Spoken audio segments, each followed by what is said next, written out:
Hello दोस्त, आज हम आप लोगों के लिए लेकर आए हैं 10th क्लास का एसएसटी का ऑब्जेक्टिव क्वेश्चन क्या क्या कहते हैं सॉल्यूशन। ठीक है, जिसमें आप लोगों को विस्तृत रूप से बताया जाएगा। ठीक है, ध्यान से देखते हैं और चलिए आप वीडियो का स्टार्ट करते हैं।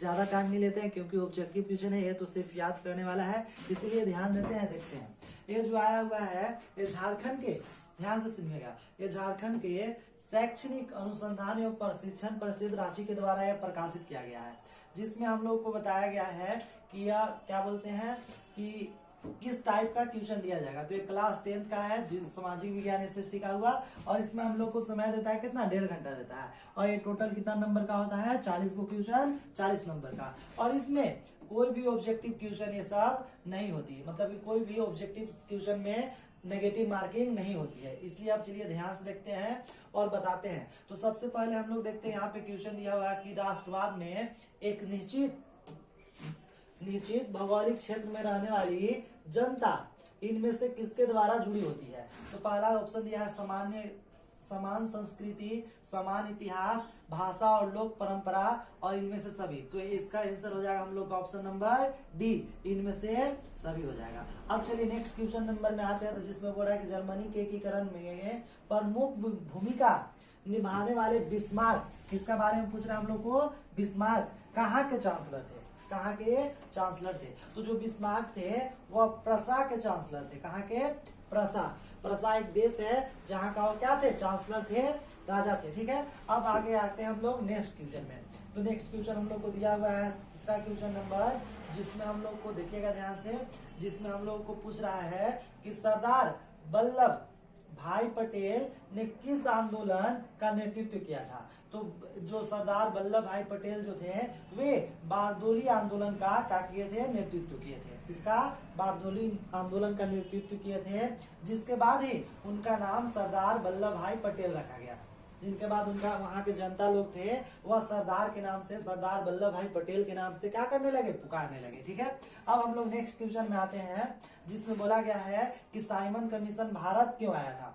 तो साइमन कमीशन एक देखिए कि अंग्रेजों के द्वारा एक बनाया गया कानून था, जिसमें 1919 ईस्वी में लागू किया गया था, जिसके तहत ये था कि इंग्लैंड से, ठीक ना, इंग्लैंड से साइमन कमीशन के अध्यक्षता में एक आयोग को बुलाया जाएगा, जो भारत में सुधारों का मूल्यांकन करने के लिए बुलाया जाएगा। लेकिन यह जब 10 वर्ष पश्चात 1928 ईस्वी में इसको आया था, कहाँ पे आया था, भारत में आया था। ठीक ना, और वह किस लिए आया था कि भारत में संवैधानिक व्यवस्था की कार्यशैली का अध्ययन करने, मतलब भारत में सुधारों का मूल्यांकन करने के लिए आया था। ठीक ना, जिसके बाद उसमें उस सदस्य में जितने भी लोग थे वे सब अंग्रेज के लोग थे, जिसके कारण उन्हें बहिष्कार किया गया भारत के लोगों के द्वारा। उसको देश से बाहर, मतलब इस कानून को हटाया गया, इस नियम कानून को पारित नहीं किया गया, मतलब उसको खत्म कर दिया गया।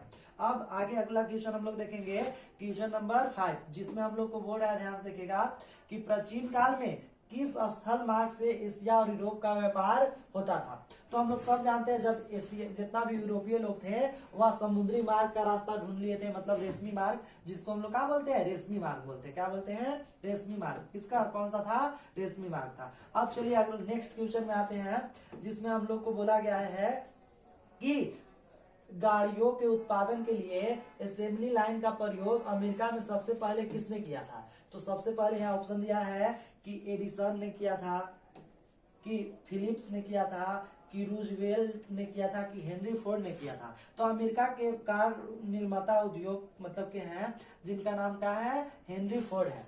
मतलब जो हेनरी फोर्ड जो है वो अमेरिका के हैं। जो फोर्ड जो आप लोग गाड़ी देखते होंगे, कार देखते होंगे, उसी का क्या है, निर्माता है। जिसमें अभी हम लोग हाल फिलहाल में न्यूज पढ़े थे कि जो हमारे देश के एकदम महान व्यक्ति, जिनका नाम है रतन टाटा जी, जिन्होंने फोर्ड कंपनी की जो कार था उसको क्या कर लिया, खरीद लिया था। ठीक ना, इसके पीछे एक कहानी भी है जो अभी तो नहीं बता सकते हैं, लेकिन बाद में कभी आप लोगों से जरूर शेयर करेंगे। ठीक है, अब ध्यान से सुनिएगा, आगे ला क्वेश्चन हम लोग पास जो है क्वेश्चन नंबर 7, जो पूछ रहा है कि डॉन ऑफ द सेंचुरी, क्या चीज, कि डॉन ऑफ द सेंचुरी नामक चित्र में किसका महिमंडन है। ठीक ना, किसका महिमंडन है, ठीक ना है। तो इसमें बाबू औद्योगिकरण है, किसका है, औद्योगिकीकरण का है।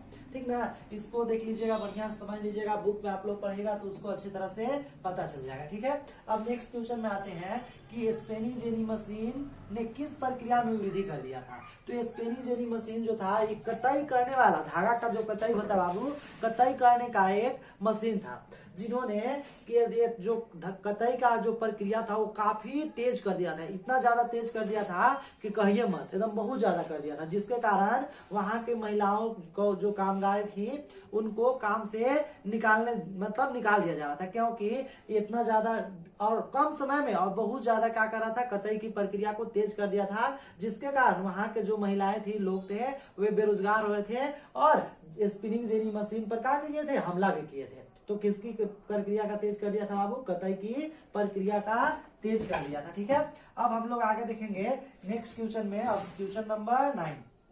ठीक है, अब देखेंगे हम लोग क्वेश्चन नंबर 9 जो है वो भारत में पहला प्रिंटिंग प्रेस किसके द्वारा लाया गया था, प्रिंटिंग प्रेस किसके द्वारा लाया गया था। तो हम लोग को में भारत में सबसे पहले जो था वह पुर्तगालियों के द्वारा क्या किया गया था, लाया गया था। हम लोग के भारत में कौन किसके द्वारा लाया गया था, पुर्तगालियों के द्वारा लाया गया था। अब चलिए हम लोग नेक्स्ट क्वेश्चन में देखते हैं।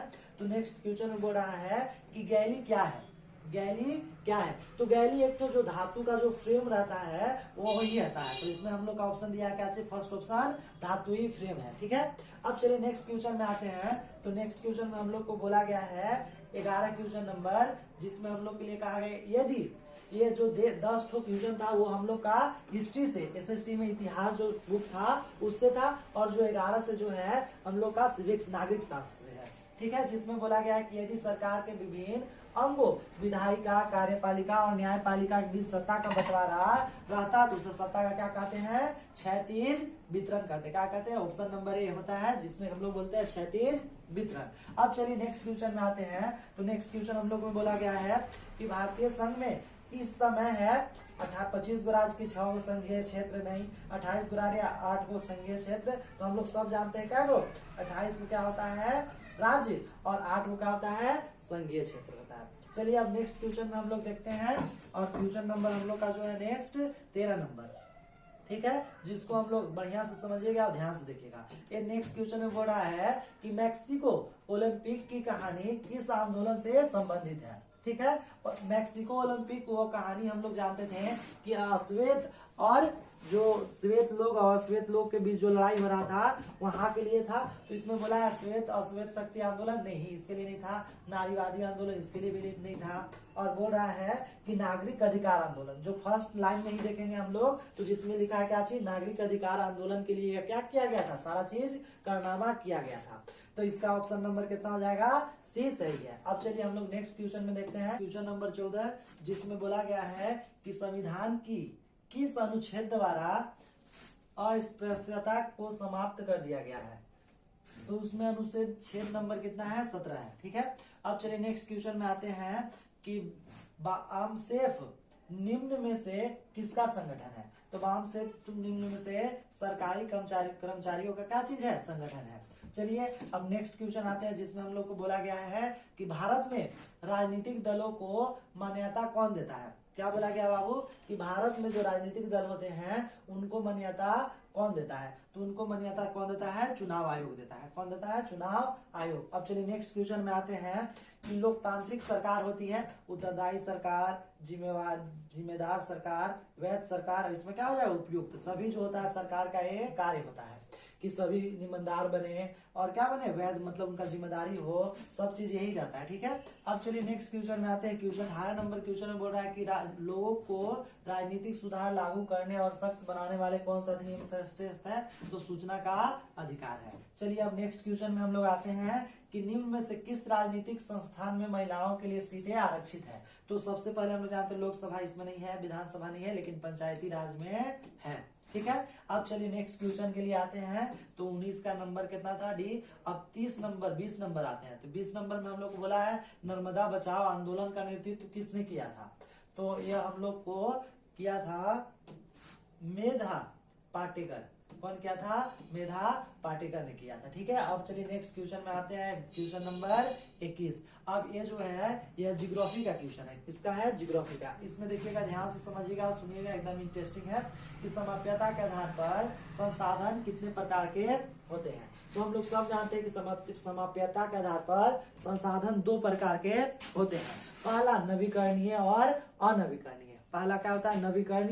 नवीकरणीय और दूसरा क्या होता है? अनवीकरणीय। ध्यान से देखिएगा और समझिएगा। तो कितना प्रकार का होता है? 2 प्रकार का होता है। पहला नवीकरणीय और दूसरा अनवीकरणीय। और नवीकरणीय अनवीकरणीय तो आप लोग जानते ही होंगे।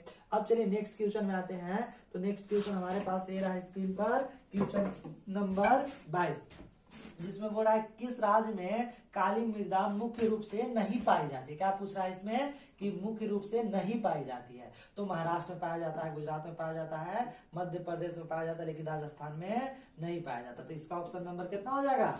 डी हो जाएगा, डी। ठीक है, अब चलिए नेक्स्ट क्वेश्चन में आते हैं कि भारत में जैव विविधता को कम करने वाले कारक कौन कौन से हैं? तो जैव विविधता को कम करने वाले वन्य जीव विनाश करना, वन्य मारना या शिकार करना, प्रदूषण का रहना। तो इसमें सब क्या होता है? उपयुक्त सभी हो जाएगा। वन्य जीवन के आवास का विनाश कर रहे हैं तब हो रहा है, वन्य जीवन को मारना या शिकार करना तब हो रहा है, पर्यावरणीय प्रदूषण या दावानल इसका भी हो रहा है। तो ये क्या हो जाएगा? इसमें सभी हो जाएगा। अब चलिए नेक्स्ट आते हैं हम लोग क्वेश्चन नंबर 24 में आते हैं। तो जिसमें बोल रहा है 24 क्वेश्चन नंबर में कि बहुउद्देशीय परियोजनाओं का कौन सा लाभ है? तो बहु मतलब बहुत सारा, उद्देश्य मतलब उद्देश्यों को पूरा करना। ठीक है, तो इसमें बहुउद्देश्य ऐसे ही पता चला डिफिनेशन से कि इसका जो भी करते हैं हम लोग बहुत सारा उपयोग करते हैं। तो सबसे पहले जल का जो होता है बाढ़ पर नियंत्रण, ये सही है। सिंचाई का सुविधा, ये भी सही है। जल विद्युत उत्पादन, ये भी सही है। सारा चीज हम लोग करते हैं, काहे कि एगो चीज नहीं बहुत सारा चीज क्या करना चाहिए, इससे उद्देश्य को पूरा करने के लिए क्या था। तो उपयुक्त क्या हो जाएगा? सही हो जाएगा। ठीक है, अब चलिए नेक्स्ट क्वेश्चन में आते हैं। तो नेक्स्ट क्वेश्चन हम लोग पास ये है कि चाय, कॉफी, रबर, गन्ना, केला आदि किस तरह की फसलें हैं? तो दलहन, दाल नहीं है सब। तेलहन, इसमें से तेल तो निकलता नहीं है। रोपन, ये क्या हो जाएगा? रोपन, क्योंकि ये सब जो होता है वह एक बार में विस्तृत क्षेत्र में लगाई जाती है, और एक बार लगाने के बाद यह क्या कुछ दिन तक चलते रहता है, 1-2 साल तक चलते रहता है, इसलिए इसको क्या बोलते हैं हम लोग? रोपन फसलें बोलते हैं। तो 25 का क्वेश्चन कितना? ऑप्शन नंबर सी हम लोग का सही है। अब चलिए नेक्स्ट क्वेश्चन में आते हैं। नेक्स्ट क्वेश्चन हम लोग पास कितना है? 26 में हम लोग को बोल रहा है भारत में, ध्यान से समझिएगा सुनिएगा, भारत में धान की खेती मुख्य रूप से किस फसल ऋतु में की जाती है? तो हम लोग सब जानते हैं जो खरीफ फसल होता है यह वर्षा ऋतु में होता है, ये वर्षा ऋतु में की जाती है। और ये रबी फसल जो होता है वह ठंडा में, क्या में किया जाता है? ठंडा में, शीत ऋतु में की जाती है। किस में की जाती है? शीत ऋतु में की जाती है। ठीक है, और जायद जो होता है वो गर्मी में की जाती है। ठीक है, तो हम लोग देखते हैं कि जो धान होता है, धान तो हम लोग सब जानते हैं बरसात में, वर्षा ऋतु में की जाती है। तो ये कौन सा हो जाएगा? खरीफ फसल हो जाएगा। ठीक है, अब चलिए नेक्स्ट में आते हैं। तो निम्नांकित कोयले की खानों में से कौन झारखंड राज्य में है? तो हम लोग सब जानते हैं झारखंड राज्य में कौन सा है? तलचर नहीं है, तो कौन है? बोकारो तो हम लोग सब जानते हैं। तो इसका ऑप्शन नंबर कितना? 27 का हो जाएगा, बी नंबर। अब चलिए नेक्स्ट क्वेश्चन में आते हैं। तो नेक्स्ट क्वेश्चन हम लोग का हो गया कौन सा? 28 क्वेश्चन नंबर। तो 28 में हम लोग देखेंगे कि 28 में क्या बोल रहा है? निम्नांकित में से कौन एक आधारभूत उद्योग है? आधारभूत कहने का मतलब है कि जिस पर अगल बगल के जितने भी उद्योग होते हैं टिके हुए रहते हैं, जैसे जिसका आधार होता है। जैसे घर बनता है तो घर का आधार बीम होता है, अगर बीम नहीं रहता तो टिक नहीं पाता। ठीक ना, उसी प्रकार बोल रहा है कि निम्न में से कौन सा आधारभूत उद्योग है? ठीक है, तो आधारभूत चीनी उद्योग से कोई माने मतलब नहीं, अगर चीनी हो तो वस्तु का निर्माण तो भी हो सकता है। लौह इस्पात उद्योग हम लोग का होगा, क्या सूती वस्त्र उद्योग इससे नहीं है, उर्वरक इससे नहीं मतलब है। जब तक लौह इस्पात उद्योग नहीं रहेगा, लोहा नहीं रहेगा, तो इस सब उद्योग का निर्माण नहीं हो पाएगा। तो इसका ऑप्शन नंबर कितना हो जाएगा? बी सही होगा। अब चलिए नेक्स्ट क्वेश्चन में आते हैं। तो नेक्स्ट क्वेश्चन हम लोग का है 29 नंबर, जिसमें बोल रहा है कि कारखानों द्वारा निष्कासित 1 लीटर अपशिष्ट से लगभग कितना गुना जल प्रदूषित होता है? ठीक ना, तो 29 नंबर क्वेश्चन में हम लोग को बोल रहा है कि कारखानों द्वारा निष्कासित 1 लीटर अपशिष्ट मतलब कि होता है क्या चीज? गंदा होता है। अपशिष्ट मतलब क्या होता है? गंदा होता है। से लगभग कितना गुना जल क्या हो सकता है? प्रदूषित हो सकता है। तो हम लोग जानेंगे कि जो होता है कि इसमें हो गया कितना 8 गुना होता है। कितना होता है 8 गुना होता है। ध्यान समझिएगा कि जितना भी कारखाना से निष्कासित होता है अपशिष्ट पदार्थ मतलब गंदा पदार्थ वह कितना गुना होता है बाबू 8 गुना होता है। ठीक है, अब चलिए नेक्स्ट क्वेश्चन पर आते हैं। तो नेक्स्ट क्वेश्चन हम लोग का है कि निम्नलिखित में से सड़क परिवहन के बारे में कौन सा कथन असत्य है।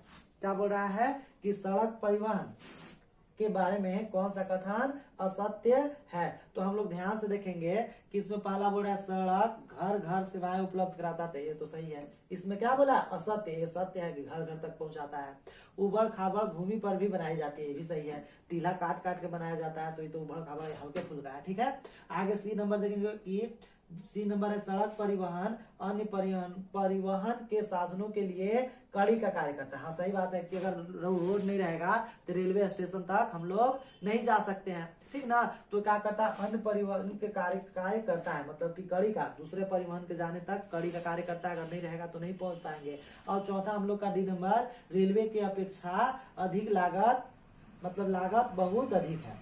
तो ये हम लोग का गलत है, लागत बहुत ज्यादा नहीं हल्का फुल्का है लेकिन उतना भी ज्यादा नहीं है। तो इसका ऑप्शन नंबर कितना हो जाएगा हम लोग का 30 का ऑप्शन नंबर डी होगा। ठीक है, अब चलिए नेक्स्ट क्वेश्चन में आते हैं। तो नेक्स्ट क्वेश्चन हम लोग का है, देखते हैं कौन सा 31 नंबर। 31 नंबर में हम लोग को बोला जा रहा है कि मानव विकास रिपोर्ट देशों की तुलना किस आधार पर करती है। तो मानव विकास का रिपोर्ट जो होता है देशों के आधार की तुलना उपयुक्त मतलब स्वास्थ्य पर करती है, शिक्षा पर करती है, प्रति व्यक्ति आय पर करती है। तो इसका क्या हो जाएगा उपयुक्त सभी पर करती है। सभी चीज देखता है कि उसका स्वास्थ्य अच्छा है कि नहीं, शिक्षित है कि नहीं है, या प्रति व्यक्ति आय अधिक है कि नहीं है, उसके आधार पर करती है। तो हम लोग का 31 नंबर का हो जाएगा डी नंबर उपयुक्त सभी। अब चलिए हम लोग 32 क्वेश्चन नंबर में आते हैं, जिसमें हम लोग को बोला गया है इनमें से कौन भावी पीढ़ी के कल्याणों को परिभाषित करता है। ठीक ना, मतलब कि भावी पीढ़ी मतलब आने वाली पीढ़ी के कल्याणों को परिभाषित करता है। तो इसमें हो जाएगा आधारणीय विकास। कौन सा हो जाएगा आधारणीय विकास। अब चलिए नेक्स्ट क्वेश्चन में आते हैं जिसमें हम लोग को बोल रहा है कि सलमा एक सरकारी अस्पताल में नर्स का कार्य करती है। मतलब सरकारी हॉस्पिटल में क्या है नर्स है, मतलब सरकारी जॉब है। ठीक है, सलमा किस क्षेत्र की गतिविधियों में संलग्न है, मतलब किस में काम करता है। तो प्राथमिक और द्वितीय तक तो नहीं होगा, कभी भी नहीं होगा। ठीक है, अब हम लोग आता है संगठित और असंगठित। ठीक है, संगठित और असंगठित है। तो असंगठित हम तो आप लोग को समझाए थे कि असंगठित वैसा क्षेत्र जो जिसमें नियमित रोजगार नहीं होता है। ठीक ना, नियमित रोजगार नहीं होता है, लेकिन ये तो सलमा तो है क्या बोलते हैं सरकारी क्षेत्र में कार्य करती है, मतलब सरकारी अस्पताल में कार्य करती है। तो ये संगठित क्षेत्र के अंतर्गत आएगी। अब चलिए हम लोग नेक्स्ट क्वेश्चन में आते हैं। तो नेक्स्ट क्वेश्चन है 34 नंबर, जिसमें बोल रहा है कि सेवा क्षेत्र में इनमें से किस तरह की गतिविधियां शामिल है। तो सेवा क्षेत्र हम लोग जानते हैं कि जिसमें किसी भी वस्तु का निर्माण नहीं होता है, बल्कि प्राथमिक क्षेत्र और द्वितीय क्षेत्र को सेवा प्रदान करता है। मतलब वो दोनों को क्या करता है सेवा प्रदान करता है, उसी को हम लोग क्या कहते हैं सेवा क्षेत्र क्या तृतीय क्षेत्र कहते हैं। ठीक है, तो इसमें बोला गया है तो कृषि डेयरी मछली ये सब तो प्राथमिक क्षेत्र का आता है, चीनी गुड़ ईंट बनाना ये तो द्वितीय क्षेत्र में आता है, लेकिन तृतीय क्षेत्र का आता है परिवहन। हम लोग को सेवा प्रदान करता है एक जगह से दूसरे जगह आने जाने में। संचार मतलब दिल्ली में हुआ दुर्घटना तुरंत ही भेज देगा, दिल्ली में हुआ ये कांड हुआ दूसरा कांड यहाँ तुरंत ही पहुंच जाएगा दूसरा सेकंड में। तो संचार भी कहाँ है हम लोग को सेवा प्रदान करता है। बैंकिंग जितना धन दौलत रहता है काला धन सब कहाँ बैंक में रहता है, कुछ कुछ बैंकों में रहता है, काला धन नहीं, वो तो घर रहता है जेब में, घरे रिश्तेदार के पास। अब चलिए नेक्स्ट आते हैं। तो नेक्स्ट क्वेश्चन नंबर कितना है 35 है। तो 35 बोल रहा है हम लोग का कि निम्न में से कौन सा वस्तु विनिमय का उदाहरण है। कौन सा बाबू वस्तु विनिमय का क्या चीज उदाहरण है। तो ऑप्शन नंबर हम लोग फर्स्ट देखेंगे, एक गाय के बदले 5 बकरियां। वस्तु विनिमय मतलब एक वस्तु के बदला दूसरा वस्तु प्रदान करना। जैसे मान लीजिए कि हमको लेना है चावल लेना है, घर में गेहूं है और हमको चावल लेना है, तो हम लोग ऐसा वस्तु को मतलब ऐसा व्यक्ति को खोजेंगे कि जो हम लोग को क्या दे चावल दे और गेहूं ले।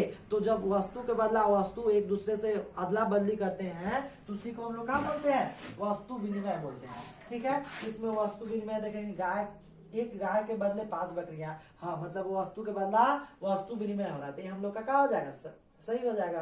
एक गाय के बदले 10,000 तो नहीं होगा, बैंक के गाय प्राप्त करना भी नहीं होता, गाय का दूध बेचना भी नहीं होगा। ठीक है, तो इसमें ऑप्शन नंबर कितना हो जाएगा ए हो जाएगा। चलिए अब नेक्स्ट क्वेश्चन में आते हैं, क्वेश्चन नंबर 36, जिसमें हम लोग को बोला गया है कि व्यापारिक बैंक के क्या कार्य हैं।